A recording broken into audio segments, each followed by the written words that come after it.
સપ્તાહના પ્રથમ દિવસે જ મથામણ સર્જાઈ।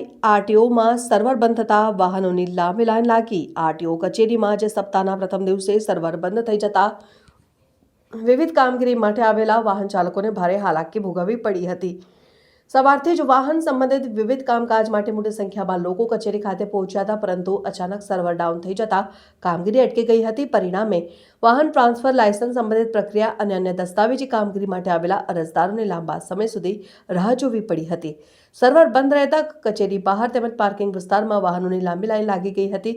અનેક લોકો સવારે સમયસર આવી ગયા હોવા છતાં બપોર સુધી તેમની કામગીરી પૂર્ણ થઈ શકી ન હતી, જેના કારણે નાગરિકોમાં નારાજગી જોવા મળી હતી અને કેટલાક લોકોએ જણાવ્યું હતું કે સપ્તાહના પ્રથમ દિવસે જ આવી પરિસ્થિતિ સર્જાતા સમય અને કામ બંને બગડ્યા છે અને આરટીઓ કચેરીના કર્મચારીઓ દ્વારા ટેકનિકલ ખામી દૂર કરવાની કાર્યવાહી હાથ ધરવામાં આવી હતી।